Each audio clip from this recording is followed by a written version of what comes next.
শাম। রাসূলুল্লাহ সাল্লাল্লাহু আলাইহি ওয়াসাল্লাম বলছেন শেষ জামানা যখন হবে তখন তোমরা শাম দেশকে মজবুত করে ধরো।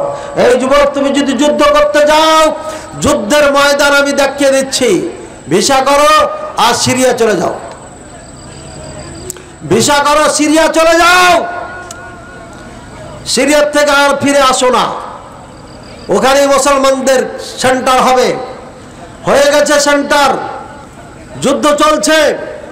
গাজায় বাড়িঘর যেভাবে মাটির সাথে মিশিয়ে দিয়েছে, সিরিয়ায় 34 থেকে 40 বছর রাজত্ব করেছে বাশার এবং তার বাপ। এই শয়তান শিয়ার বাচ্চা শিয়া, কাফেরের বাচ্চা কাফের, লক্ষ লক্ষ মুসলমানকে হত্যা করেছে। তাদের বাড়িঘর রাশিয়ার বোমা দিয়ে মাটির সাথে মিশিয়ে দিয়েছে, যেভাবে গাজাকে মিশানো হয়েছে। গাজাকে মিডিয়াতে দেখানো হচ্ছে, সিরিয়াকে মিডিয়াতে কেন দেখানো হয় নাই? এই উত্তর কে দিবে বলেন?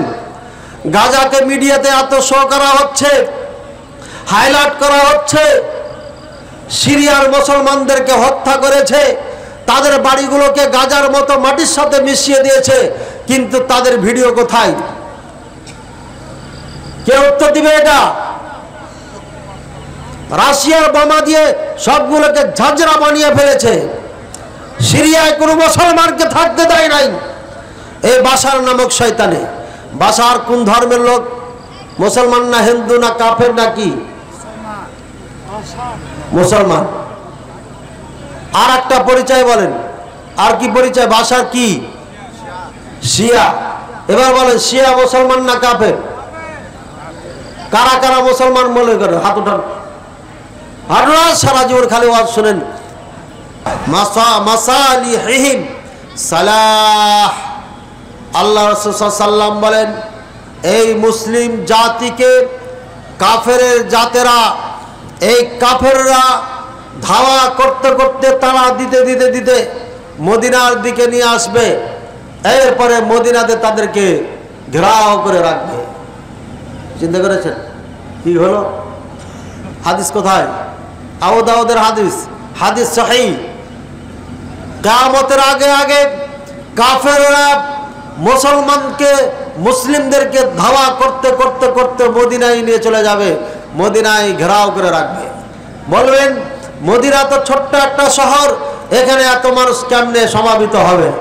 জি, রাসূলুল্লাহ সাল্লাল্লাহু আলাইহি ওয়াসাল্লাম সেটা বলে দিয়েছেন।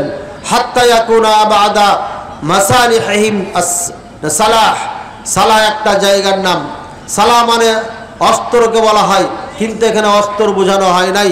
সালাহ একটি জায়গার নাম, অর্থাৎ খাইবার যে যুদ্ধ হয়েছে আপনারা শুনেছেন, এই খাইবারের পাশে একটি জায়গা, এই সব থেকে দূরের যে জায়গা হবে যেখানে কাফেরদের সৈনিকেরা থাকবে, সেটা হবে আপনার এই সালাহ নামক জায়গাতে তারা অবস্থান করবে। একদম খাইবারের দ্বার প্রান্তে। মদিনার থেকে খাইবার প্রায় সম্ভবত 200 থেকে 250 কিলোমিটার দূরে। ভাইয়ের আমার, এই বিশাল সৌদি আরব এর মধ্যে সমস্ত মুসলমানকে ঘেরাও করে ফেলবে, এটাই বোঝা যাচ্ছে এই কিয়ামতের আগে আগে। এবার কি ঘটলো? ফিলিস্তিনের সাথে সম্পর্ক কি? ইসরায়েলের কসাই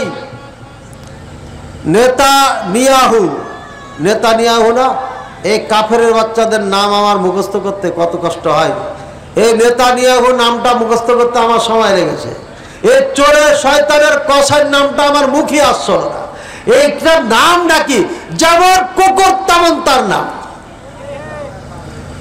এই শয়তান একটা ম্যাপ, যুদ্ধ করার সময় একটা ম্যাপ ঘোষণা দিয়েছে, বিশ্ববাসীকে দেখিয়েছে। সেই ম্যাপের মধ্যে আছে মিশরের কিছু নেবে, জর্ডান নেবে, সিরিয়া নেবে। এই করতে করতে যেতে যেতে যেতে যেতে সে মদিনার খাইবার পর্যন্ত যাবে। এটা তার ম্যাপে আওতাধীন করেছে। কেন? খাইবারে ইহুদিদের বসবাস ছিল। কাদের বসবাস ছিল? ইহুদিদের বসবাস খাইবারে ছিল। রাসূলুল্লাহ সাল্লাল্লাহু আলাইহি ওয়াসাল্লামের যুগে পিটাইয়া পাটাইয়া এই ইহুদিদেরকে জিজিয়া দিয়ে, কর দিয়ে বসবাসের অনুমতি দিয়েছিলেন। ওমর রাদিয়াল্লাহু তাআলা আনহু দেখলেন ইহুদির বাচ্চা, ইহুদিরা শয়তানের থেকেও খারাপ, এদেরকে আর মদিনার জমিনে রাখা যাবে না। তখন পিটাইয়া পাটাইয়া একদম তাই দিয়েছিল, চলে যা, এই আরব দেশে থাকতে পারবি না। ইহুদির বাচ্চাদের দেশে সব হারিয়ে তারা পালিয়ে গেছিল।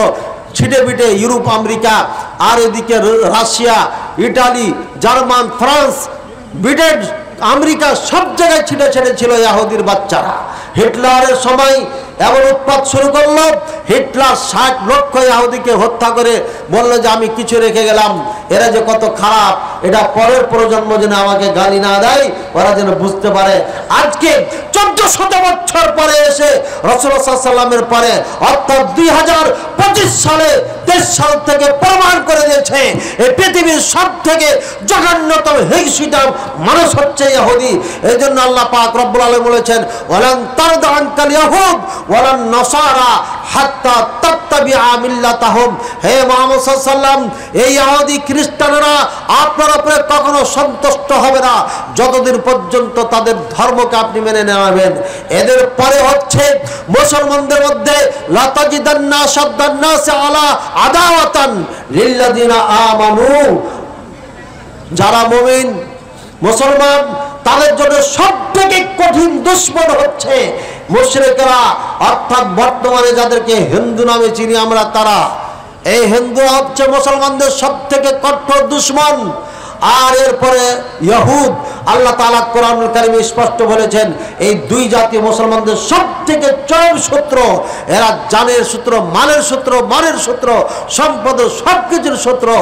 যার কারণে এই কসাই মোদি ইসরায়েলের নেতানিয়াহু শয়তানের সাথে আতাত করেছে।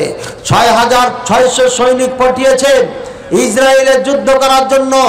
এদের কাজ দুইটা, মুসলমানদেরকে ধরে জবাই করা আর মুসলমানদের নারীদেরকে ধর্ষণ করা, এদের হচ্ছে এই কাজ। এই শয়তানগুলো, এই মালাউনগুলোই আপনার গাজায় ঢুকে নারীদেরকে ধর্ষণ করে এবং হত্যা করে। আর এরাই গোয়েন্দার কাজ করে, ইসরায়েলদের গোয়েন্দারকে দেয়। এরা উর্দু জানে, এরা আরবি জানে, এরা মানুষের সাথে মিশতে পারে, তাই তারা পরিচয় মুসলমানদের দিয়ে এদের মধ্যে ঢুকে গোয়েন্দাগিরি করে ইসরায়েলের ইহুদিদেরকে তথ্য দিয়ে তারা এভাবে মানুষকে হত্যা করার জন্য সুযোগ করে দিয়েছে। ভাইয়ার আমার, ওইদিকে সৈন্য পাঠিয়ে, ওইদিকে হিন্দুদেরকে পাঠিয়ে মুসলমানদের বিপক্ষে যুদ্ধ করাচ্ছে এই কসাই মোদি। আর ভিতরে ইসরায়েল নেতানিয়াহুকে বলছে তুমি তো বোম মারো, আমার তো বোম মারার দরকার নাই। এখানে 25 কোটি, ওদের গণনায় 22 কোটি মুসলমান আছে। আর আমি যখন দেওবন্দে পড়তাম তখনকার গণনায়, মুসলিমদের গণনায় 34 কোটি মুসলমান আছে। ভাইয়ের আমার, এই ভারতে 34 কোটি যদি না হয়, কথার কথা যদি কমটা হয়, হিন্দুদের গণনায় যদি মেনে নিই আমরা, তাহলে 22 থেকে 23 কোটি মুসলমান এই ভারতে বসবাস করে। হাজার হাজার না লক্ষ লক্ষ বাড়ি ঘরকে বুলডোজার দিয়ে গড়িয়ে দিয়েছে এই মোদিকোষী, এই কসাই মোদি। আর হাজার হাজার মসজিদকে গড়িয়ে মন্দির বানাচ্ছে। আর ওয়াকফ স্টেট যত সম্পত্তি, হাজার হাজার লক্ষ লক্ষ বিঘা জমি মাদ্রাসায় মসজিদে দেওয়া আছে, এতিমখানার জন্য দেওয়া আছে। এই হিন্দুরা ক্ষমতার জোরে তারা কলকাতার হাজার হাজার বিঘা জমি দখল করে স্টেডিয়াম বানিয়েছে, এয়ারপোর্ট বানিয়েছে, কলেজ ইউনিভার্সিটি বানিয়েছে। এ নিয়ে আমাদের দুঃখ ছিল না, কিন্তু এই কসাই মোদি আজ তারা আইন পাস করে সংসদ ভবনে তারা জমিনগুলো পর্যন্ত, অর্থের জমিনগুলো পর্যন্ত ছিনিয়ে নিয়েছে বা নিচ্ছে। ভবিষ্যতে ছিনিয়ে নিয়ে হিন্দুদের জন্য এই জমিগুলো তারা নাকি দিয়ে দিবে। মারাদ, এই কাফের, এই বেঈমান, এই কসাই মোদি ফেরাউনের আপন চাচাতো ভাইয়ের ভূমিকা পালন করছে।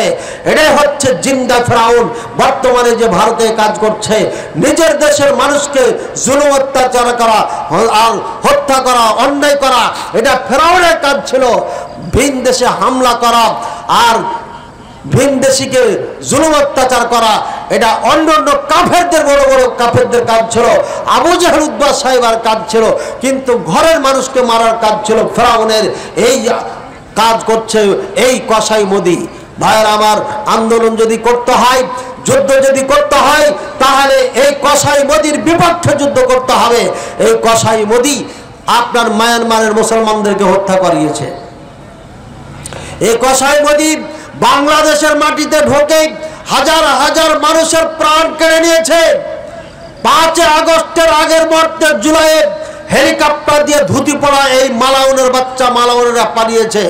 আমাদের চোখে দেখা তাদের হিন্দি ভাষায় কথা বলেছে, প্রমাণ মিলেছে, আমার কথা না, বর্তমান সরকার এটি প্রমাণ পেয়েছে। হিন্দুস্তান থেকে সৈনিক নিয়ে এসে আমাদের মুসলমান ভাইদেরকে হত্যা করেছে। এই শয়তান মোদি এ কাজ করে বেড়াচ্ছে। এ গোটা বাংলা ভারত যত আছে, বাংলাদেশ সহ সব জায়গায় আগুন লাগিয়ে বেড়াচ্ছে এই মোদি। ভাইয়েরা আমার, কিছুক্ষণ আলোচনার শুরুতে আপনারা বলেছিলেন গাজার মুসলমানদের জন্য জীবন দিয়ে দেব। আপনারা গাজায় মুসলমানদের জন্য জীবন দিবেন, আর কালকে মার্চ কি যেন মার্চ তো গাজা, লং মার্চ না, কালকে যে কি আছে একটা March for Gaza, March for Gaza দিয়েছে আমাদের ভাইয়ারা, ডাক দিয়েছে। কালকে দেখবেন যে ফিলিস্তিন স্বাধীন হয়ে গেছে। এই বাংলাদেশের শাহবাগ থেকেই ফিলিস্তিন স্বাধীন হয়ে যাবে। মার্চ ফর গাজা দিয়েছে। এলা ভাইরাল হওয়ার নিশা।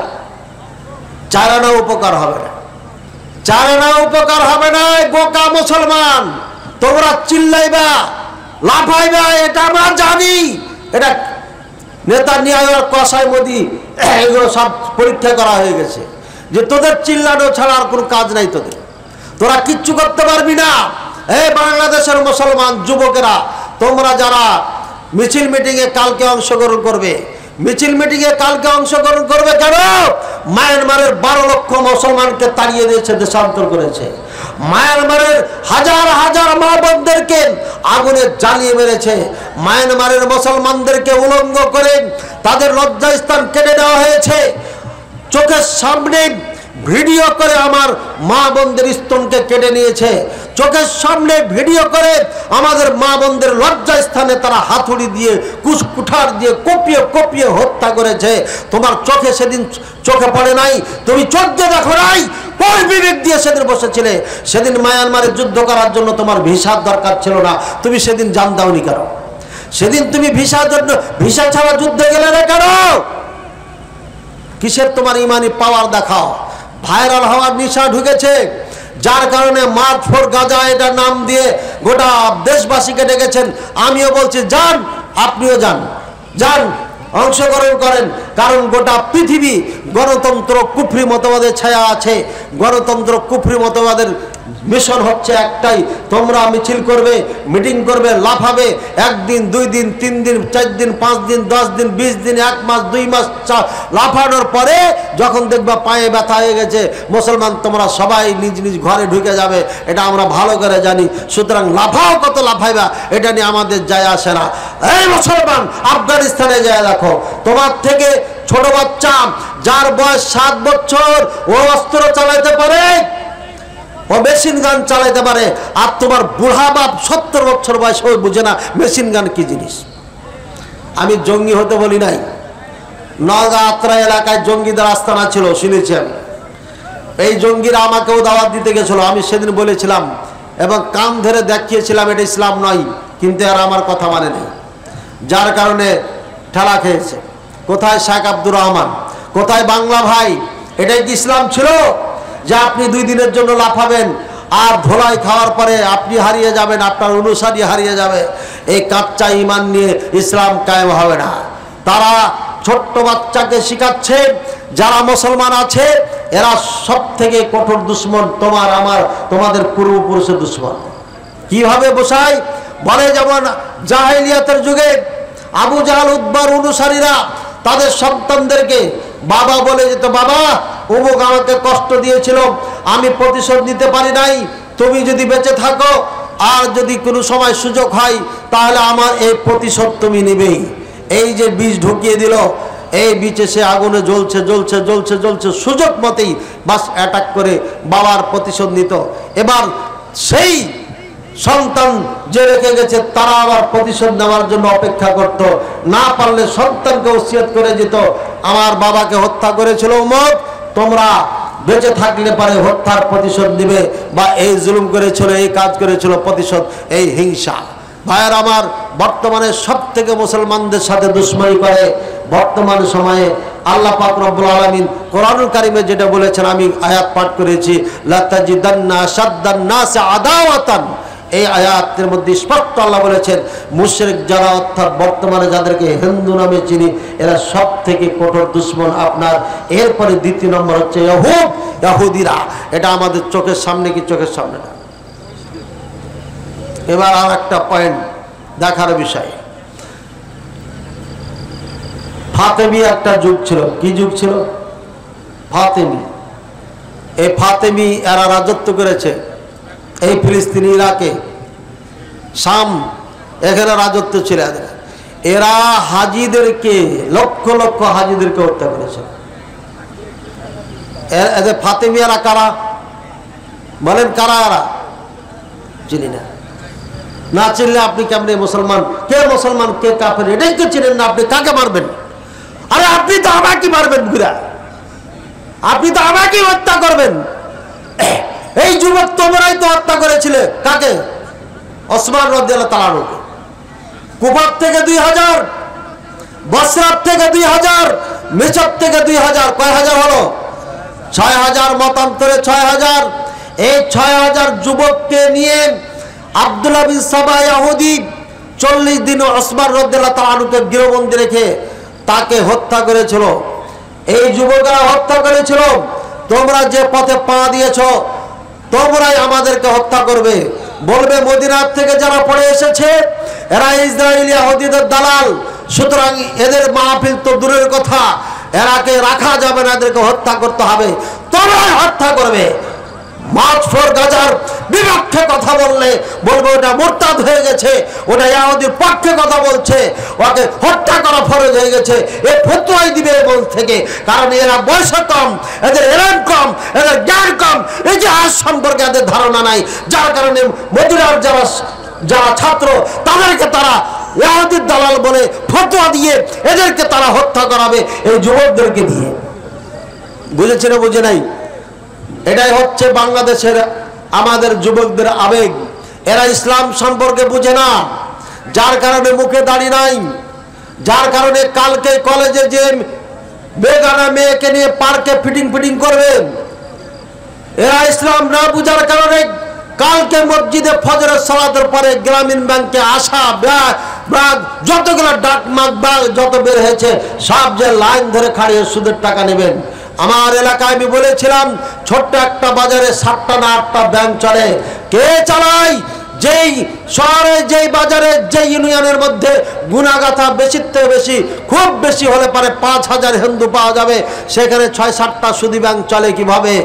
অবশ্যই মুসলমান জড়িত, হাজার না লক্ষ লক্ষ মুসলমান নয়, গোটা দেশের মধ্যে 99% মুসলমান সুদী ব্যাংকের সাথে জড়িত।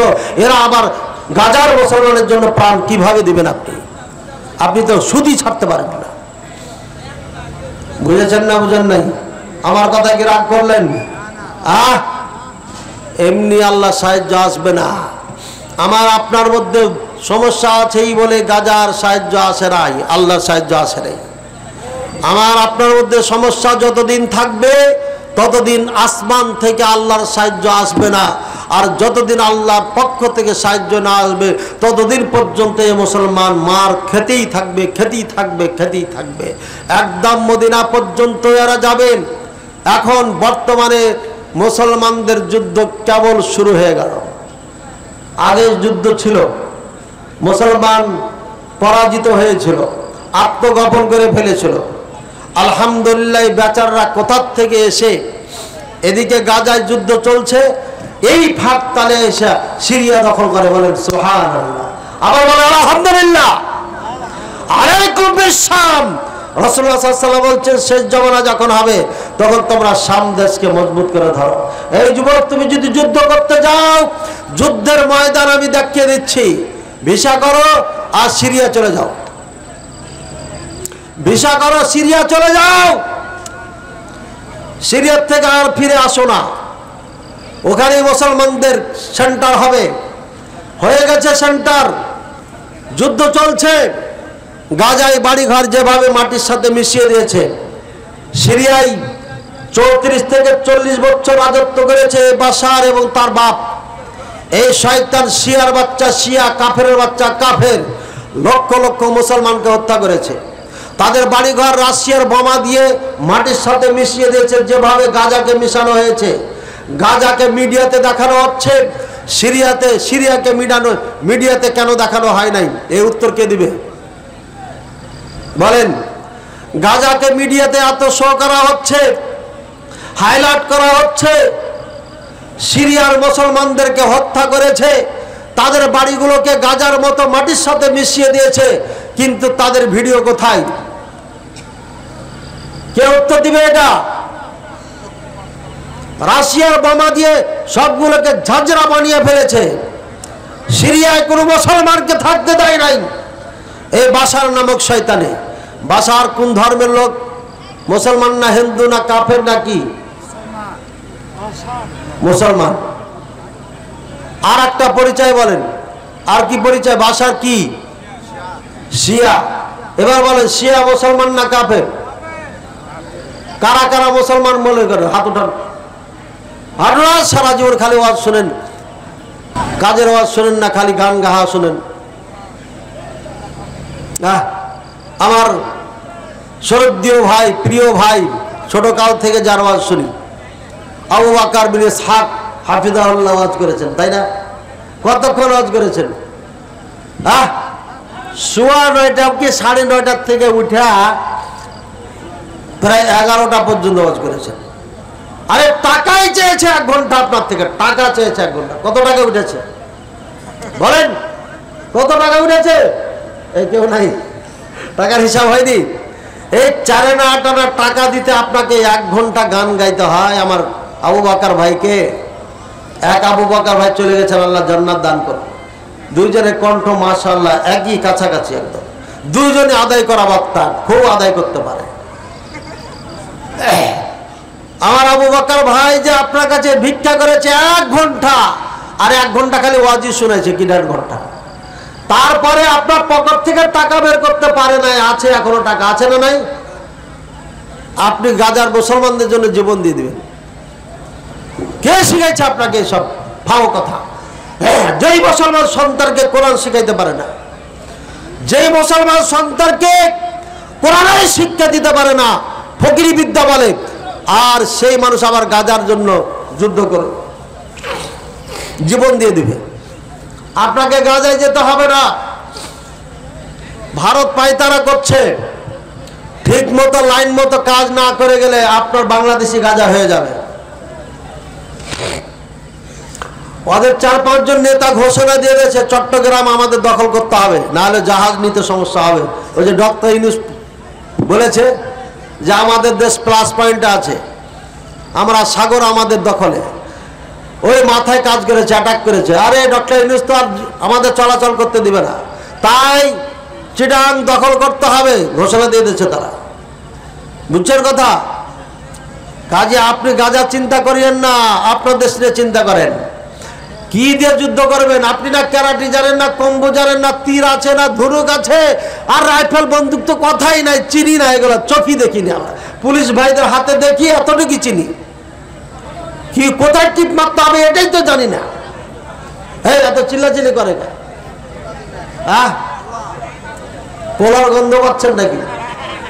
ভাইয়ার আমার, সারাংশ কথা, ইসরায়েলের শয়তান নেতানিয়াহু এই শয়তানে যে ম্যাপ দেখিয়েছে, ওই ম্যাপ অনুযায়ী হাদিসে মিল খাচ্ছে না, খাই নাই।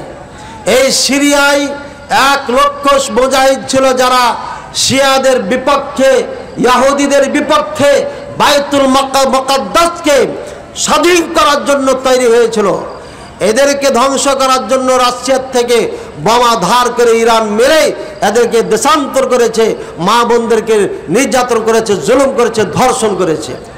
এই ইরান আমেরিকাকে ডেকে নিয়ে এসে আফগান দখল করেছিল, এই ইরান আমেরিকাকে ডেকে নিয়ে এসে ইরাক দখল করেছিল, এই ইরান আমেরিকাকে ডেকে নিয়ে এসে লেবানন দখল করেছে, এই ইরান সিরিয়া দখল করেছে। সুতরাং এই ইরান হচ্ছে সব থেকে আরব কান্ট্রির জন্য, মিডল ইস্টের জন্য একটা বিস্ফোরা। যতদিন ইরান থাকবে, শিয়া থাকবে, ততদিন মুসলমান মায়ের খাতেই থাকবে। যতদিন পর্যন্ত এই মুসলমান শিয়াদেরকে না চিনবে, ততদিন পর্যন্ত এই মুসলমান মায়ের খাতি থাকবে। এই বাংলার 99 মুসলমান ইরানিদেরকে খাঁটি মুসলমান মনে করে, এই বাংলাদেশের 99% মুসলমান শিয়াদেরকে মুসলিম মনে করে, যার কারণে তাদের ভিডিওগুলোকে বেশি ভাইরাল করে, তাদের দুঃখের কথা ভাইরাল করে, তাদের জন্য মায়া কান্না কাঁদে, আর সৌদি আরবের বিপক্ষে কথা বলে। আমরা যখন সৌদি আরবের পক্ষে কথা বলি তখন এদের গায়ে জ্বালা পোড়া সৃষ্টি হয়ে যায়। এই জন্য যাদের জন্ম হয়েছে ইরান থেকে, যার কারণে ইরানের গান গাই আর গুণ গাই। এটা যতক্ষণে বাংলার মুসলমান না চিনবে, গোটা পৃথিবীর মুসলমান না বুঝবে, ততদিন পর্যন্ত মুসলমান মায়ের খ্যাতি থাকবে। আজকে ভারতে মুসলমান মায়ের খাওয়ার পিছনে কারণ একটা, মুসলমান দুশ্মনকে চিনে নাই। হাজারো মুসলমান, লাখো মুসলমান বিজেপি দল করে, আজও বিজেপি দল করে, আর কিছু আছে ওই দলে, কিছু আছে ওই দলে। মুসলমান যদি একটা দলকে সাপোর্ট করত তাহলে সেই দলটাই আপনার ক্ষমতায় থাকতো, আর তারা মোটামুটি হলো শান্তিতে থাকতে পারত। স্পষ্ট বিজেপি সরকার হচ্ছে এটা শয়তান মার্কা সরকার, এদের মধ্যে কল্যাণ বলে কিছু নাই, মুসলমানদের জন্য কোনো কল্যাণ নাই। আশা করি বুঝতে পেরেছেন ভাইয়ার। আবার আমরা দেশ হারিয়েছি, ভারত আমাদের, ইন্ডিয়া আমাদের, আমরা হারিয়েছি। এই ইন্ডিয়া আমাদেরকে উদ্ধার করতে হবে। এই জন্য আমি সরকারকে বলেছি, আর আগেও এখনো বলছি, প্রত্যেকটি নরনারীকে ক্লাস 5 না ক্লাস 3 থেকে, তার আগের থেকেও পারল ট্রেনিং দিয়ে প্রত্যেকটিকে সশস্ত্র বাহিনীতে পরিণত করান। কোরিয়ার মতো প্রত্যেকটি ছাত্র ছাত্রীকে বাধ্যতামূলক ট্রেনিং দিয়ে সশস্ত্র বাহিনীতে পরিণত করে রাখতে হবে।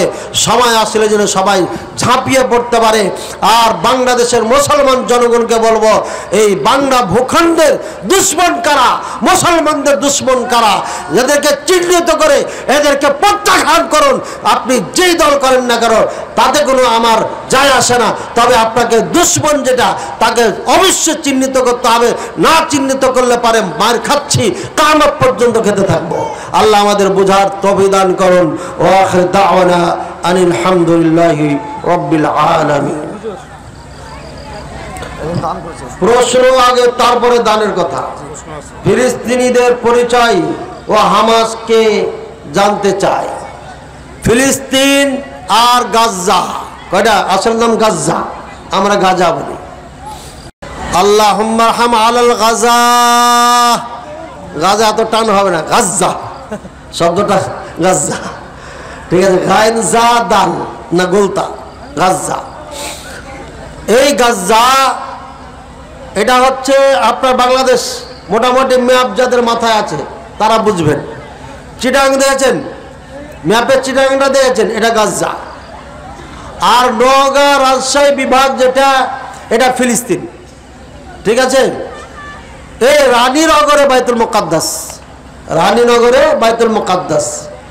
এই ইহুদিরা আপনার ওই খুলনা, বাগেরহাট, নোয়াখালী ওই দ্বীপে সাগর দিয়ে আসা পাহাড় ধরে 26,000 মানুষের থাকার জায়গা চেয়েছিল।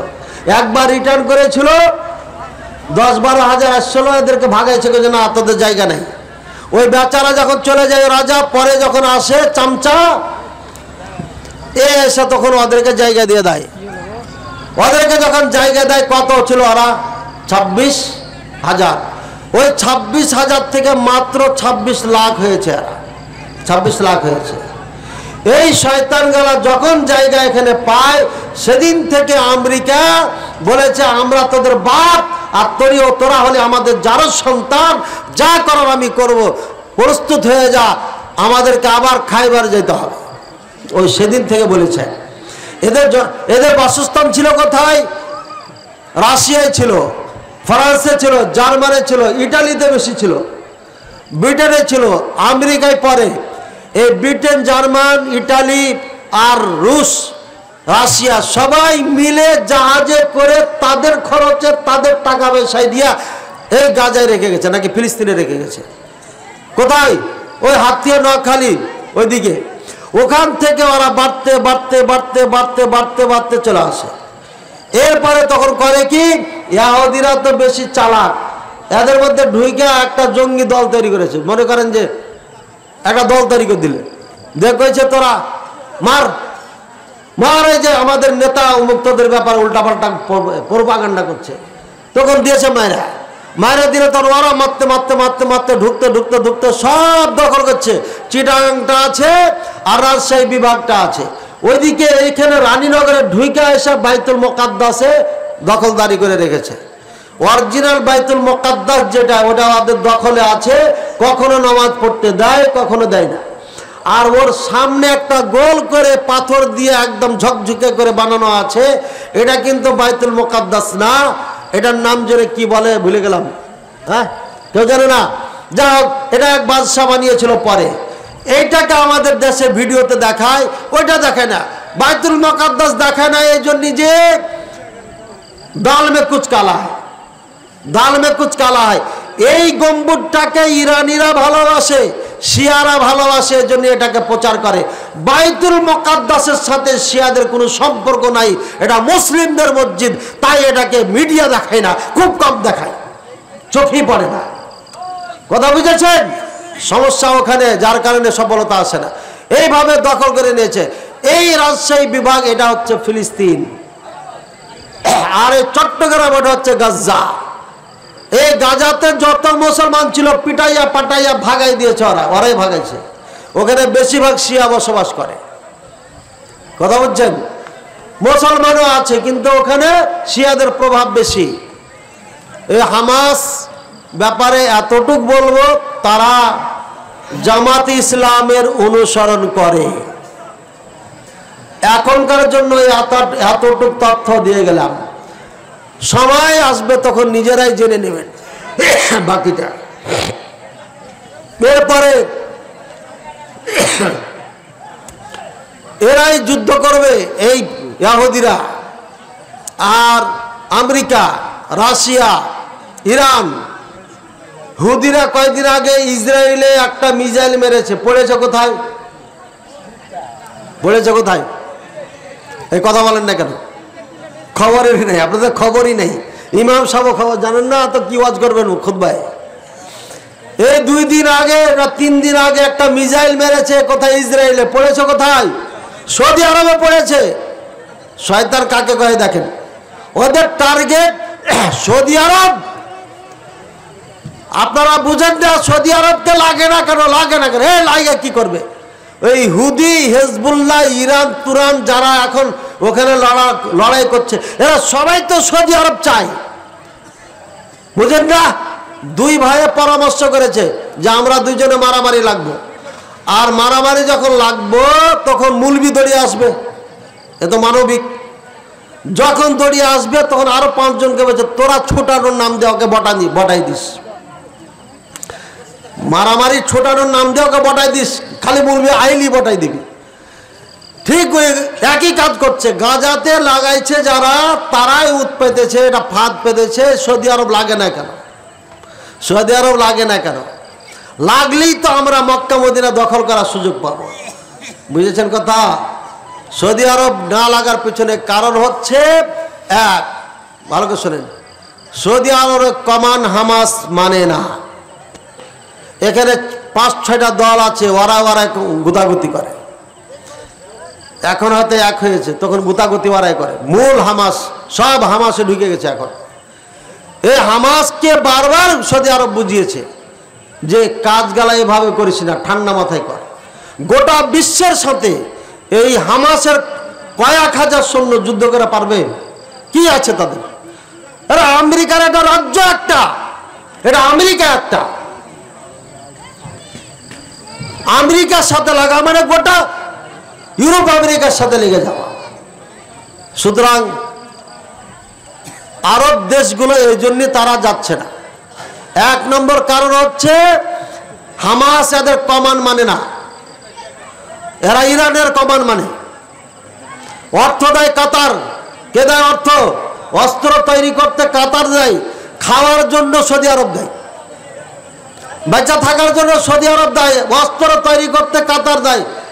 আমার প্রতিবেশীর কাছে আছে বন্দুক বা পেস্তুল, যে পেস্তুলে 6টা গুলি একসাথে চলে, আর আমাকে আপনি করলেন কি করলেন? একটা লাঠি বানিয়ে দিয়ে দিলেন, মার, ওর মাথা ফাটতে দে। আপনি মনে করছেন চুপচাপ চাই একদম মাথা ফাটাই দেব, ফাটাইতে যে দেখতে ঢোস করে টিপে দিয়েছে, এবার কি হবে? লাঠি কাজ থাকলো। এই কাতার শয়তানটা চিল্লাইছে কেন জানেন? এই চিল্লাইছে প্রথমে, ও দেখাইছে বিশ্ব মুসলমানকে বোকা বানাইছে, অথচ এই টাকা দেশ এই হামাসকে অস্ত্র তৈরি করার জন্য দিয়েছি। ভালো কথা, হামলা করতে করলি কেন? হামলা করতে কে করেছে? এরাই করেছে। কাতার হচ্ছে শিয়া, বাহরাইনের শিয়া, এই শিয়া ভরে আছে এসব জায়গায়। কাতার বাহরাইনে এখানে আমেরিকার ঘাঁটি আছে, এরাই তো আমেরিকাকে বসিয়েছে, এরাই। আরে ইতিহাস জানা নাই, যার কারণে আপনারা আমাদেরকে গালি দেন। এই মিয়া সৌদি আরবে মদিনা বিশ্ববিদ্যালয় লেখাপড়া করে হাতে কলমে ইতিহাস পড়ে এসেছি, এগুলো সব খণ্ড খণ্ড আমরা জানি।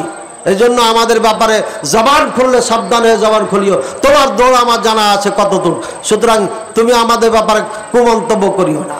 এখানে আর একটা কথা বলে দিই, জমশেদ মজুমদার নামে একজন তরুণ বক্তা আছে, আছে না নাই? এই বেচারা লাইভে এসে বলছে তুমি যুদ্ধ করবা, তোমার মুখে নাই দাড়ি, তুমি নামাজ পড়ো না, তুমি পর্দা করো না, তুমি যুদ্ধ করবা। ও এ কথা বলেছে, অর্থাৎ ভাই তোমার ইমান আগে ঠিক করো, তারপর যুদ্ধ করো। ওর এই কথাটাকে যাইভাবে হোক, কাটছাঁট হোক আর যাই হোক, লাগাই লুগাই বেচারাকে ইয়াহুদি বানিয়ে দিয়েছে। আগে তো দালাল ছিল, এখন ইয়াহুদি বানিয়ে দিয়েছে। আর এক মেয়ে মানুষ কইতেছে যে জমশেদ মজুমদার বলছে যে আমাদের এটা জেহাদ করা, যুদ্ধ করা, আমাদের এই মিছিল মিটিং করা, এগুলো যাবে না। কিভাবে কথা বলে? মানে সে তার বিপক্ষে এই মেয়েটা বলেছে। এই মেয়ে, তোমাকে বলছি, তুমি তো অবিবাহিতা আমার মনে হয়। যদি বিবাহিতা হও, তুমি কলিজায় হাত দিয়ে, বুকে হাত দিয়ে বলো তো, তোমার স্বামী যদি বলে গাজার 3 জন মেয়েকে আমি বিয়ে করে তোমার বাড়িতে নিয়ে আসব, অর্থাৎ 4 জন স্ত্রীর অনুমতি আছে, তুমি একজন, আর গাজার নির্যাতিতা 3 জন বোনকে আমি বিয়ে করে নিয়ে আসব, রাজি কিনা? দেখবেন এই মেয়েটা সর্বপ্রথম বিরোধিতা করবে। কি বলেন? এই যারা যুদ্ধ করবেন এখনই বাসায় যে স্ত্রীকে বলবেন গাজার 3 জন মেয়েকে আমি বিয়ে করব, রাজি না? রাজি না? কি বলেন? হ্যাঁ, কি বলেন? পরীক্ষা করেন। আরে 80 বছরের বুড়ি ও মেনে নেবে না, শেষ বয়সে আগুন লাগাবে, তুই এসব কথা কও, ঠিক কিনা? এই মুসলমান মহিলা, তোমার পর্দা নাই, তুমি নামাজ পড়ো না, তুমি স্বামীকে 4টা বিয়ে করতে দিবে না, আর তুমি গাজার জন্য বেহায়ার মতো লাফিয়া মজুমদারের, জমশেদ মজুমদারের বিপক্ষে স্লোগান দাও। তোমার হায়া লজ্জা থাকার দরকার, কমন সেন্স থাকার দরকার। জমশেদ মজুমদার বলেছে যুদ্ধের কথা, আপনি ঘৃণা প্রদর্শন করেন, এটা সমস্যা নাই, কারোর ক্ষতি না করে আপনারা ডাক দিয়েছেন, যান ওখানে ঘৃণা প্রদর্শন করেন, প্রতিবাদ করেন, কিন্তু ক্ষতি কাউরি করে না, একটা মাঠে করেন, রাস্তা ব্লক করে না, এভাবে করেন, সমস্যা নাই। এটা গণতন্ত্রের দেশ যেহেতু, সেই এই জন্য এটা আমরা বলছি করেন। আর গণতন্ত্রের দেশ না হলে পরে বলতাম না। আচ্ছা, হামাস সম্পর্কে এতটুকু পরিচয় আমার মনে হয় না। মার্চ ফর গাজা অংশগ্রহণ করা যাবে কি? মোটামুটি উত্তর হয়ে গেল। প্রশ্নটা আগে লাগিয়ে দিলে হল। ইসলামের আলোকে এগুলোর কোনো ভ্যালু নাই, চারানাও নাই, লাভও নাই। শোনেন, আমি একটা ভালো পয়েন্ট আপনাকে বুঝিয়ে দিই। আপনার প্রতিবেশী আপনার উপরে জুলুম করেছে, হ্যাঁ, আপনার উপরে জুলুম করেছে, তখন আপনি চুপচাপ বসে থাকলেন, কিচ্ছু বললেন না, এটা একটা। আর একটা হচ্ছে আপনি হাউ মাউ করে যাকে পাচ্ছেন তাকে ধরে বলছেন দেখেন আমার প্রতিবেশী এ করেছে, এ করেছে। আচ্ছা বলেন তো, আপনার কোন চরিত্রটার কারণে সে ভয় করবে? আগেরটা না পরেরটা? আগেরটাই ভয় করবে, চুপ মেরে বসে আছেন, কিন্তু কিচ্ছু বললো না। ঘটনা কি? এ মানে জায়গা মতো কাজ করবে রে, ঠিক কিনা? আমার মাদ্রাসায় ঢুকে গেছে 2 জন, দেখেছে ভাইয়া ফেলে দেবো, রাস্তা আছে বিশাল 40-50 ফিট, ওইখানে রাস্তা, এই জায়গাটা পড়া না, এই জায়গাটা ঘিরেছি বাচ্চারা নিরাপত্তার জন্য, হাইওয়ে রোড, দ্রুত গাড়ি চলে, এই ঘেরতে দিবে না, যেটা রাস্তার জায়গা। কথা বলছেন? তো আমি বললাম যে ক্ষমতা থাকলে হাত দিয়ে দেখেন, কাউকে কিচ্ছু বলিনি। আমি যদি দড়িয়ে বেড়াতাম তাহলে বলতো যে এ তো দুর্বল, ওকে যদি আরে ভাই কেন ফেলবেন, এটা তো মাদ্রাসা দিয়েছি আমি, এটা বাচ্চারা খেলবে, এটা তো ভালো কাজ, ওকে যদি ওয়াজ করতাম তাহলে ও বলতো যে এটা দুর্বল। যখন বলেছি ক্ষমতা থাকলে হাত দিও, আজও হাত দিতে পারে নাই, কয়েক মাস চলে গেল, কিয়ামত পর্যন্ত হাত দিতে পারবে না, দিলে খবর আছে। বুঝেছেন কথা? যে চুপ থাকে ওকে ভয় করে, হাওয়া মা করে চিল্লাতে লাগে, ওটাতে ভয় করে না। মুসলমান আজকে যে রাজপথে চিল্লাচিল্লি করছে, এগুলো দেখে কাফেরদের বুঝে নেছে এদের এই কাজ ছাড়া আর কিচ্ছু নাই, আর কিছু করতে পারবে না, এটা বুঝাই গেছে। কিসের পোলাও? সৌদি আরব ফিলিস্তিনে হামাসকে কেন সাহায্য করলেন না? করে ভাই, করে, অনেক করে, কিন্তু এখন আমি যেটা কারণ বলতে গেছিলাম ভুলে চলে এসেছি, আর যাওয়ার দরকার নাই। সৌদি আরব হোক আর যেই দেশ হোক, যদি গাজার পক্ষ নিয়ে ইসরায়েলে হামলা করতে যায় তাহলে আমেরিকার বিপক্ষে, গোটা ইউরোপের বিপক্ষে যুদ্ধ করতে হবে ওকে। গোটা ইউরোপ আমেরিকার বিপক্ষে যুদ্ধ করে যদি টিকতে পারেন তাহলে আপনাকে যেতে হবে, না পারেন। এখন যুদ্ধ হবে, শুরু মুসলমানের জয় হবে, সিরিয়ার থেকে যুদ্ধ শুরু হবে। আমি বললাম না যে শিয়া, ইহুদি, খ্রিস্টান, আমেরিকা, ব্রিটেন, রাশিয়া এখন সিরিয়ায় হামলা করবে, শুরু করেছে, শুরু হয়ে গেছে হামলা, এখন জয় করবে সিরিয়া। কেমনে? সিরিয়া মুসলমানদের যে বাড়িঘর ছিল এগুলো নাই, কাজী বোমা মারার জায়গা নাই, বোমা মারবে, ওখানে 10 জন সৈন্য আছে, ওকে মারার জন্য বোমা ফেলবে। এই বোমা ফেলা সৈন্য কয়টা মারবে? বেশি মারতে পারবে না। কাজী স্থল যুদ্ধ হবে, স্থল যুদ্ধে জয়লাভ হবে এই মুসলমানদের ইনশাআল্লাহুল আজিজ। কিন্তু সময় লাগবে, লাখ লাখ না লক্ষ লক্ষ মুসলমান মারা যাবে এই যুদ্ধে, এরপরে আপনার মুসলমানদের জয় হবে। আবার যখন মুসলমানদেরকে ঘেরাও করে ফেলবে তখন ওই ইউরোপ থেকে আপনার 12টা দল আসবে, প্রত্যেক দলে 12,000 করে সৈন্য থাকবে, আর মুসলমানদের সাথে বিশাল যুদ্ধ হবে। এই যুদ্ধে মুসলমান জয় হবে। সংক্ষিপ্ত বললাম, বিস্তারিত আলোচনা ইউটিউবে আছে, মুখলিস বিন আরশাদ মাদানী লেখলে পারি ইউটিউবে পাবেন, শুনতে হবে, পেয়ে যাবেন ইনশাআল্লাহ। মোহাম্মদ জামাল সর্দার 10,000 টাকা, 2 ছেলের জন্য দোয়া চাই, বাহিরে আছে জামাই সহ, আল্লাহ ভাইয়ের দানকে কবুল করো, জানে বলে টাকা পয়সা বরকত দান করুন, মনের নেক আশা পূরণ করুন। আমরা নাম ধরে কাউরি দোয়া করি না, মানে এইভাবে করি না। মাহফিল আমি দিয়েছি, কোনো টাকা চাই না, অথচ বাংলাদেশে যত মাদ্রাসার পরিচালক আছে সব থেকে গরিব হলাম আমি। তারপর আল্লাহ 3টা মাদ্রাসা চালিয়ে নিচ্ছে, তারপরও একবারও বলি নাই আমার এখানে টাকা দেন আপনারা। দোকান বসেছে, কাউকে পাঠায় নাই যে যাও যা পাইবা তাই নিয়ে আসো। এই ভিক্ষা বন্ধ করেন, এই হাত সরাসরি হাত পেতে টাকা নেওয়া, এটা সব থেকে আমাকে খারাপ লাগে। 3টা মাদ্রাসা আল্লাহ চালিয়ে নিচ্ছে, একজন শিক্ষকের বেতন 30,000 টাকা, 31 জন স্টাফ আছে, গড়ে 10 জন ধরলে কত হয়? 10,000 ধরলে 3 লক্ষ টাকা, গড়ে 10 তো টিচার নাই বাংলাদেশে, অর্থাৎ 4 লক্ষ টাকা মাসে দিতে হয় বেতন। এতিমখানা ভেঙে ফেলেছি, বিল্ডিং করব, দোয়া করেন, টাকা নাই, আল্লাহ করাবো, কিন্তু ঝোলা নিয়ে আপনার কাছে আসবো না। নওগাঁ শহরে আমার এক বিশিষ্ট ব্যবসায়ী বন্ধুকে বলেছিলাম আমার মাদ্রাসার জন্য কিছু দেন, বলছে উমরা করে আয়সা দিব, আজও দেয়নি। 21 সাল থেকে আজ পর্যন্ত দেয়নি। ওই যে সামনাসামনি চেয়েছি এই জন্য দেয়নি। আল্লাহ বলছে তুমি ওর কাছে চাইলা কা, তুমি চাইলা কা, তোমাকে তো আমি দেবো, তুমি কেন সামনাসামনি চাইলা? তোমার ইজ্জত সম্মান হারাইলা কা? মদিনায় পড়লাম, দেওবন্দে পড়লাম, আকুল শুকরাল্লাহ ফখরান, আমি ফখর করে বলছি না, অহংকার করে বলছি না, শুকরিয়াতন বলছি। আমার মনে হয় আল্লাহ এটাই বুঝাইছে আমাকে, তুই এত জায়গায় পড়লি তো ওর কাছে টাকা চালি কে? এই জন্য মনে হয় সে লোকটা টাকা দেয়নি। গতকালকে আমাকে ফোন দিয়েছিল, সম্ভবত গতকালকে শুক্রবার অথবা বৃহস্পতিবারে, তো যা হোক শুক্রবার তো আজকেই না, বৃহস্পতিবার হোক আর বুধবার হোক ফোন দিয়েছে, অর্থাৎ কালকে নাইলে পরশু দিন ফোন দিয়া বলছে নওগাঁ আসেন না। আমি বলছি বহুদিন যাওয়া হয় নাই, শহরে ঢুকে নাই, গেছি বহুবার। আজকে যে নওগাঁ দিয়ে আসবে এটা জানা ছিল না, নাহলে বলতাম যে হ্যাঁ আসছি, দেখা করব। বন্ধুত্ব সবই ঠিক আছে বেচারা, কিন্তু আজ পর্যন্ত চায় না পয়সা, আমার জানিয়ে মাদ্রাসায় দেয় নাই, গোপনে দিয়েছে কিনা জানি না।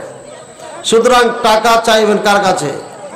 আল্লাহর কাছে। আর ঘোষণা দেওয়ার কাজ ঘোষণা দিবেন, আমার মসজিদে টাকার দরকার, এত লাখ টাকা দেন, না দিবেন আপনি খান, আপনি আল্লাহর কাছে ধরা খাবেন, আমার পা হাত ধরার দরকার নাই, দায়িত্ব আপনার।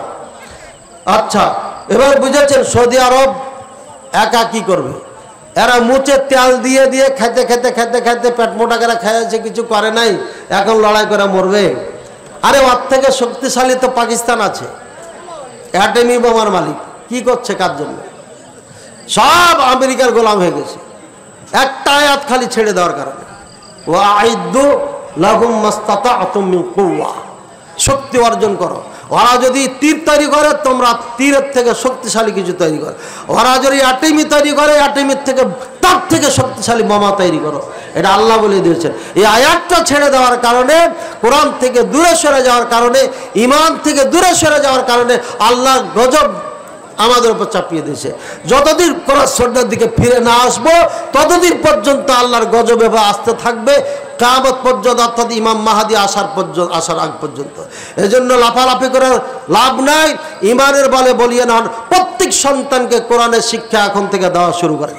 আল্লাহ তাআলা আমাদের সবাইকে বুঝার তৌফিক দান করুন।